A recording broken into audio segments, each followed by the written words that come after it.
Hello વિદ્યાર્થી મિત્રો, તમારું સૌનું સ્વાગત છે. ધોરણ 12 વિષય અર્થશાસ્ત્ર, એમાં ચેપ્ટર 9 છે વિદેશ વેપાર.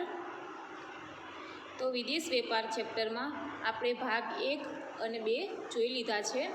આજે આપણે ભાગ 3માં ભારતના વિદેશ વેપારનું કદ, સ્વરૂપ અને દિશા વિશે અભ્યાસ કરીશું. કે કોઈ દેશના વેપારના વલણો જાણવા, તેના વેપાર અંગેનો આપણે વિકાસ જાણવો હોય, કે આંતરરાષ્ટ્રીય ધોરણે દેશના વેપાર માટેના પ્રયાસો સમજવા અને દેશના અન્ય દેશો સાથેના સંબંધો સમજવા, તેમજ દેશના ઘરેલું ઉત્પાદનની આંતરરાષ્ટ્રીય ધોરણે ગુણવત્તા અને હરીફાઈ ક્ષમતા તપાસવા માટે વિદેશ વેપારનું કદ કેવું હોય છે, તેનું સ્વરૂપ કેવું હોય છે અને તેની દિશા કેવી હોય છે, એ આપણે જાણવું ખૂબ જ જરૂરી હોય છે.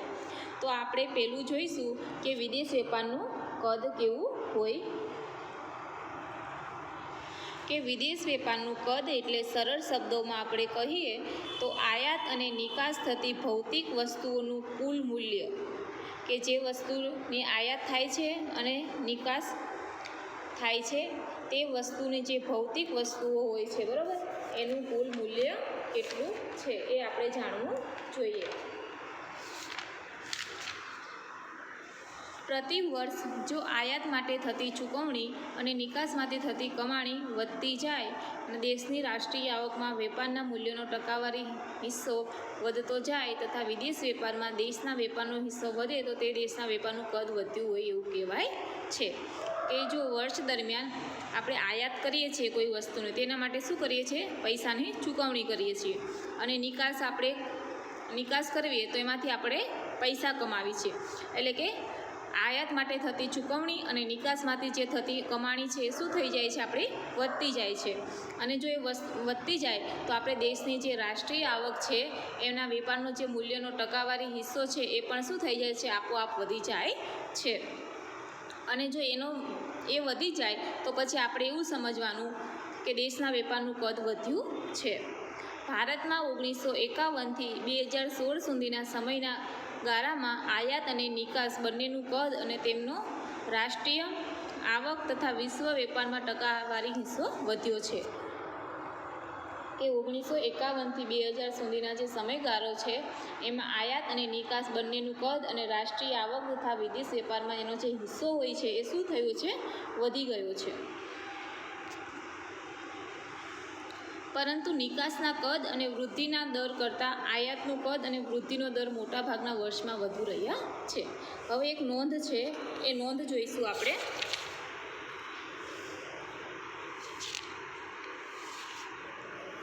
કે પ્રતિ વર્ષ વસ્તુઓની કિંમતો વધતા આયાત કે નિકાસના મૂલ્યના વધારાને વેપારના કદના માપ તરીકે લેવાય નહીં. કે જો વર્ષ દરમિયાન વસ્તુઓની જે કિંમતો હોય છે, બરાબર, એ વધી જાય છે તો આયાત કે નિકાસના મૂલ્યનો જે વધારો થાય છે વેપારના કદમાં આપણે માપી શકતા નથી. આયાત અને નિકાસનો જથ્થો વધતા જે મૂલ્ય વધે તેને આપણે કદમાં વધારો કહીએ છીએ. કે આપણે આયાત કરી હોય કોઈ વસ્તુની અને નિકાસ કરી હોય, તેનો જે જથ્થો છે એ શું થઈ જાય છે? વધી જાય છે. અને જથ્થો વધે તો તેના કદમાં શું થઈ જાય છે? વધારો થઈ જાય છે. આથી આયાત અને નિકાસનું મૂલ્ય સ્થિર ભાવોએ અથવા તો યુએસએના ડોલરમાં મપાય છે. આયાત નિકાસનું મૂલ્ય યુએસ ડોલરમાં મપાય ત્યારે હુંડિયામણના દર દ્વારા પ્રતિ વર્ષ થતા કિંમતના ફેરફારો આપોઆપ દૂર થઈ જાય છે અને વેપારના મૂલ્યનું વાસ્તવિક કદ જાણવા આપણને મળે છે. હવે કોષ્ટક આપેલું છે, તમે જુઓ કે 1991 પછી ભારતના વિદેશ વેપારનું કદ, બરાબર, યુએસ ડોલરમાં છે. કે વસ્તુઓની નિકાસો છે તો કે 1991 અને 92માં કેટલી હતી? તો કે 17.9 હતી. અને 98 અને 99માં કેટલી થઈ ગઈ છે? 33.2. અને 14 અને 15માં 310.5. એટલે કે વેપારનું કદ છે એમાં શું થયો છે? વધારો જોવા મળે છે, ઘટાડો જોવા મળતો નથી.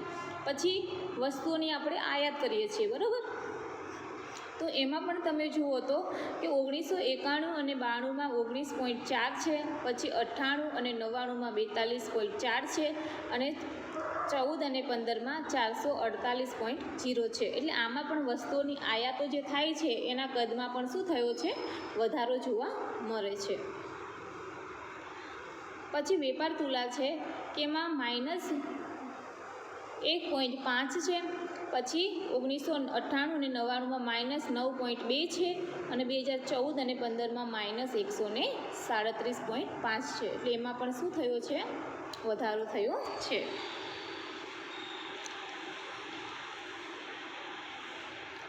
કે સ્વતંત્રતા પછી શરૂઆતના વર્ષોમાં નીચા વિકાસના કારણે ભારતમાં વિકાસલક્ષી આયોજનનું કદ ખૂબ જ ઊંચું રહ્યું. કે જ્યારે ભારત દેશ સ્વતંત્ર થયો પછી જે શરૂઆતના વર્ષો છે એમાં ભારતનું જે વિકાસલક્ષી આયાતોનું જે કદ હતું એ કેવું રહ્યું હતું? ઊંચું રહ્યું હતું. જ્યારે નિકાસ કરવાની ક્ષમતા નીચી હોવાના કારણે નિકાસો નીચી રહી. કે આપણે નિકાસ કરવાની જે ક્ષમતા હોવી જોઈએ, બરાબર, એ કેવી હતી? નીચી હતી. અને એના કારણે પણ નિકાસો કેવી રહી? નીચી. એટલે કે ક્ષમતા, એટલે કે જેટલી આપણે નિકાસો કરવાની હોય એટલી આપણે ક્ષમતા આપણામાં હતી નહીં નિકાસો કરવાની. 1980 પછી જેમ જેમ ભારતના વિકાસ વધતો ગયો તેમ તેમ મોટા ઉદ્યોગોને ટકાવવા અને એને નિભાવવા અને ફેલાવવા માટેની આયાતો પણ વધતી ગઈ. કે જેમ આપણે વિકાસ વધતો જાય છે તેમ તેમ શું થાય છે કે જે ઉદ્યોગો હોય છે એને આપણે ટકાવી શકીએ છીએ, પછી એનો નિભાવ એટલે કે નિભાવી પણ શકીએ છીએ અને ફેલાવવા માટેની જે આયાતો હોય છે એ પણ શું થઈ જાય છે? વધતી જાય છે.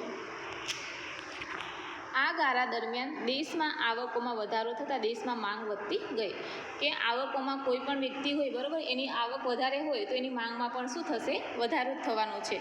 પણ આવકમાં ઘટાડો હોય તો શું થઈ જાય છે? માંગમાં પણ ઘટાડો જ થાય છે. નિકાસ માટે ઓછું ઉત્પાદન બચતા નિકાસો પ્રમાણમાં નીચી રહી છે. 1991 પછી નિકાસોના સારા એવા પ્રમાણમાં વધારો થયો. વૈશ્વિકીકરણમાં હરીફાઈમાં ટકવા માટે ટેકનોલોજી, પેટ્રોલ વગેરેની આયાતો કેવી રહી છે? ઊંચી રહી.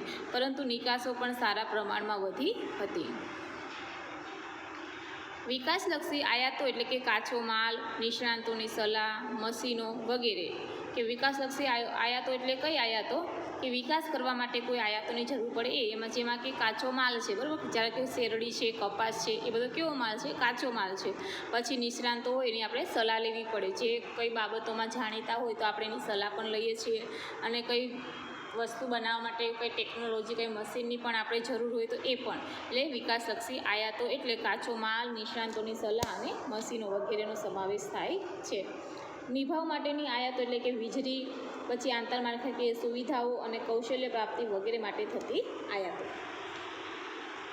હવે કોષ્ટક 9.4માં આપણે જોઈશું કે ભારતની જીડીપી એટલે કે કુલ ઘરેલું પેદાશમાં વેપારનો ટકાવારી હિસ્સો કેટલો છે.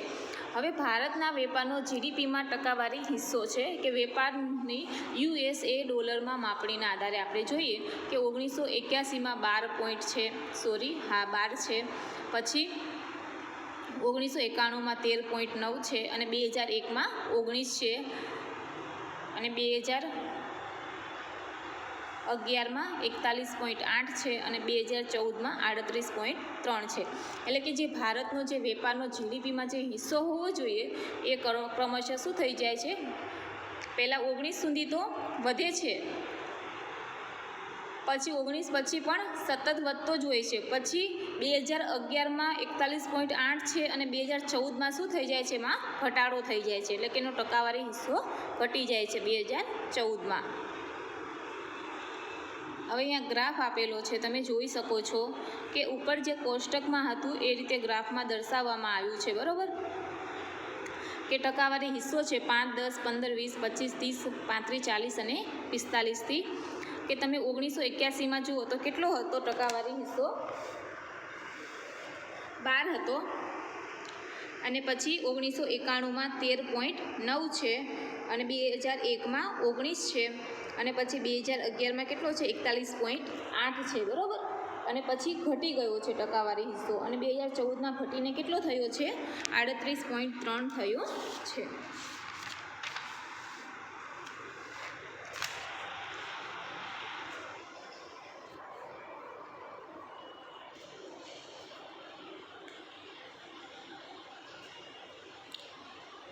હવે જોઈએ કે ભારતની જે આયાત અને નિકાસ થતી વસ્તુઓનું સ્વરૂપ કેવું હોય છે. કે કે આ વિભાગમાં વિદેશ વેપારના સ્વરૂપનો અર્થ વેપારની રચના તરીકે આપણે લઈશું. એટલે કે ભારતની ભૌતિક આયાતો અને નિકાસોની રચના અથવા તો આયાત અને નિકાસ થતી વસ્તુઓના પ્રકારો. કે ભારતના વિદેશ વેપારનું સ્વરૂપ તપાસતા આપણને સમજાય છે કે ભારત જે 1951માં ઓછા વિકસિત દેશ તરીકે ઓળખાતો હતો. કે 1951માં ભારત છે એ કેવો હતો? ઓછો વિકસિત દેશ હતો, પૂરેપૂરો વિકસિત હતો નહીં. તે આગળ વધીને 1980 સુધીમાં વિકાસશીલ બન્યો હતો. કે જે ભારત દેશ છે એ 1980 સુધીમાં વિકાસશીલ બની ગયો હતો. 2000 પછી વિશ્વમાં ઝડપી વિકસતા દેશ તરીકે ઉભરતા અર્થતંત્ર તરીકે ઓળખ પામી છે. અને ઝડપી જે વિકસતો દેશ ક્યારે બન્યો હતો? તો 2000માં બની ગયો હતો આપણો ભારત દેશ. ઓછા વિકસિત દેશમાં દરેક ક્ષેત્રની આયાતો મોટા પ્રમાણમાં થાય છે. 1950 અને 1960ના દાયકાઓમાં ભારતમાં નબળી ખેતીના કારણે ભારતમાં અનાજની આયાતો વારંવાર થતી હતી. કે જે 1950 અને 1960નો જે સમયગાળો હતો ત્યારે આપણી ભારતમાં ખેતીનું કેવું પ્રમાણ હતું? નબળું હતું. અને એના લીધે શું થતું હતું કે આયાતો છે, અનાજની જે આયાતો છે એ વારંવારથી બીજા દેશમાંથી કરવામાં આવતી હતી. વળી વિકાસલક્ષી આયાતો જેવી કે મશીનો, મૂડી, ટેકનોલોજી, નિષ્ણાંતોની સલાહ, સ્પેર પાર્ટ્સ વગેરેની પણ મોટા પ્રમાણમાં થતી હતી.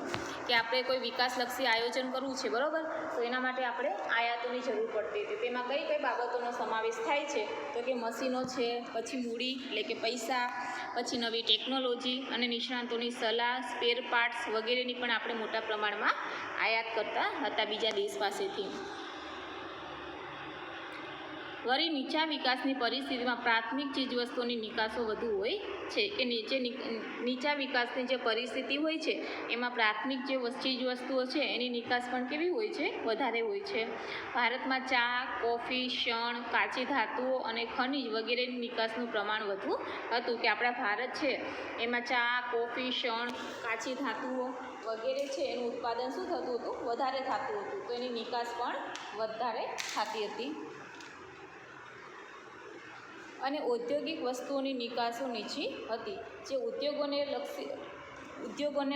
લક્ષી જે નિકાસો હતી એ કેવી હતી? નીચી હતી. એટલે કે એનું પ્રમાણ ઓછું હતું.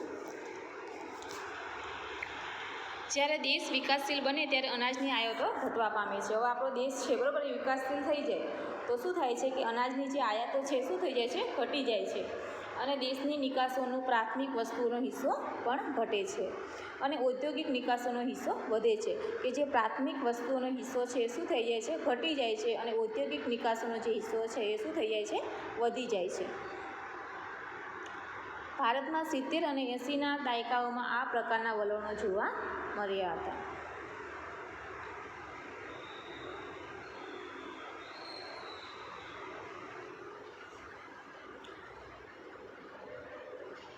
નિકાસની ગતિ વધતા વિકાસના નિભાવ માટે, વિકાસલક્ષી ઉદ્યોગો માટે અને ઉદ્યોગોના વૈવિધ્યકરણ તથા વિસ્તૃતિકરણ માટેની આયાતો વધે છે. કે આયાતો વધે છે, બરાબર, તો કેમ વધે છે? તો કે નિકાસની આપણે ગતિ વધારવી હોય તો, પછી વિકાસના નિભાવ માટે, પછી વિકાસલક્ષી ઉદ્યોગો માટે અને ઉદ્યોગોના વૈવિધ્યકરણ એટલે કે નવીનીકરણ કરવા માટે આપણે આયાતો વધે છે. જેમ કે વચગાળાની વસ્તુઓ, પછી કાચો માલ, પછી સ્પેર પાર્ટ્સ, પેટ્રોલ, નવીન ટેકનોલોજી વગેરેની વિકાસની પ્રક્રિયા સાથે ભારતમાં પણ વધતી ગઈ છે. 1991 પછી ભારતમાં આયાતો અને નિકાસોનું સ્વરૂપ નોંધપાત્ર રીતે બદલાયું છે. 1991ની જે સમયગાળો હતો ત્યારે ભારતની જે આયાતો અને નિકાસો છે એનું સ્વરૂપ બદલાઈ ગયું હતું. કે ભારતની આયાતોમાં અનાજ અને ખેતીલક્ષી આયાતો ખૂબ ઓછી થઈ. કે ભારતની જે આયાતો હોય, આપણે ભારતમાં જે વસ્તુની જરૂર હોય આપણે બીજા દેશમાંથી મંગાવીએ છીએ, બરાબર, એમાં અનાજ અને ખેતીને લગતી જે આયાતો છે એ કેવી થઈ ગઈ હતી? ઓછી આપણે મંગાવતા હતા. અને મૂડી આયાતો પણ ઓછી થઈ ગઈ હતી. પરંપરાગત નિકાસો જેવી કે ચા, કોફી, શણ વગેરેનો કુલ નિકાસોમાં હિસ્સો ઓછો થયો. કે જે નિકાસો આપણે કરતા હતા, બરાબર, પરંપરાગત એટલે કે રોજ આપણે જે ઉપયોગ થાય એ, કે ચા છે, પછી કોફી છે, શણ વગેરેની નિકાસનો હિસ્સો ઓછો હતો. અને ઔદ્યોગિક અને બિનપરંપરાગત નિકાસોનો ફાળો વધ્યો. દાખલા તરીકે સોફ્ટવેરની નિકાસ, એટલે આમનું જે નિકાસનો જે ફાળો છે કેવો થયો હતો? વધી ગયો હતો. અને જે પરંપરાગત જે નિકાસો છે એનો ફાળો ઓછો હતો. 1961માં ખાદ્ય વસ્તુઓની આયાતો કુલ વસ્તુ આયાતોના 19.1% હિસ્સો ધરાવતી હતી. કે જે ખાદ્ય વસ્તુઓ છે બરાબર એની જે આયાતો છે એનો હિસ્સો કેટલો હતો તો 19.1% હિસ્સો હતો, જે 2014 અને 2015માં ઘટી ગયો હતો અને ઘટીને કેટલો થયો હતો 3.9% થયો હતો.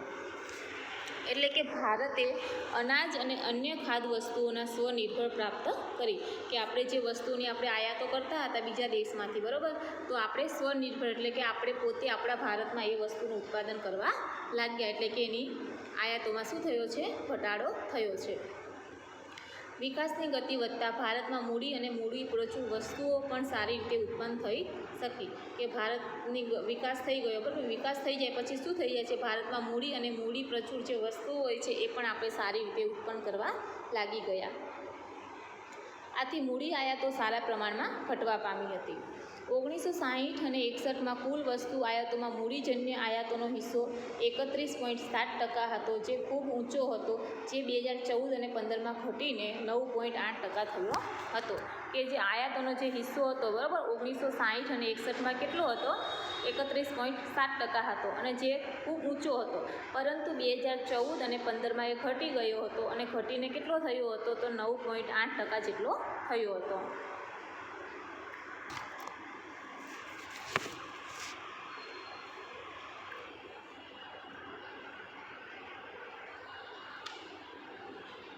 અન્ય નવીન આયાતોનું પ્રમાણ 1960 અને 61માં 2.2% હતું, જે 2014 અને 2015માં 46.5% થયું બરાબર. કે અન્ય જે નવીન આયાતો હોય એનું પ્રમાણ 60 અને 61માં કેટલું હતું તો 2.2% હતું અને પછી એમાં શું થઈ ગયો છે વધારો થયો કે 2014 અને 2015માં 46.5% થયું. એટલે કે વિકાસના વૈવિધ્યકરણ આવતા નવીન વસ્તુઓની આયાતો કેવી થઈ ગઈ છે વધી ગઈ છે. તેવી જ રીતે નિકાસોનું સ્વરૂપ પણ બદલાઈ ગયું છે. જેમ આયાતોનું સ્વરૂપ બદલાયું છે બરાબર, એમ એવી જ રીતે આપણે જે વસ્તુની નિકાસ કરીએ છીએ આપણા દેશમાંથી બીજા દેશમાં એનું પણ સ્વરૂપ કેવું થઈ ગયું છે બદલાઈ ગયું છે. કે સમગ્ર પ્રાથમિક ક્ષેત્રનો વસ્તુ નિકાસોમાં ફાળો 1960 અને 61માં 44.2% હતો. હવે જે 2014 અને 2015માં શું થયું એમાં ઘટાડો જોવા મળ્યો અને ઘટીને કેટલો થયો છે 12.3% થયો. એટલે કે નિકાસોમાં પણ ફાળો ઘટી ગયો છે.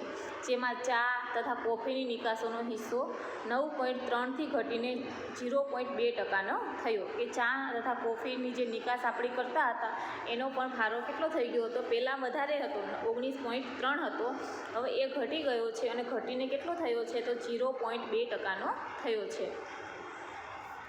શણની નિકાસનો હિસ્સો છે એ 21%થી ઘટીને કેટલો થઈ ગયો છે 0.2% થયો છે. એટલે કે નિકાસમાં તમે જોવા જાઓ આયાતોમાં શું થાય છે વધારો થાય, પણ નિકાસમાં બધી બાબતોમાં જે ફાળો છે એ કેવો થઈ ગયો છે ઘટી ગયો છે. તેમજ વસ્તુ નિકાસમાં ચામડાની જે નિકાસનો ફાળો છે એ 1960 અને 61માં કેટલો હતો તો કે 4.4%થી ઘટી ગયો હતો અને ઘટીને 14 અને 15માં કેટલો થયો તો કે 1.3% થયો. એટલે કે ચામડાની જે નિકાસ છે એનો પણ ફાળો ઘટી ગયો છે. હવે જોઈશું કે કાપડની નિકાસનો હિસ્સો છે તે પહેલાં કેટલો હતો તો 10% હતો, હવે 10%થી ઘટીને કેટલો થઈ ગયો છે 2% થઈ ગયો છે. એટલે સતત ને સતત જે નિકાસનો હિસ્સો હોવો જોઈએ એ સતત ને સતત ઘટી રહ્યો છે.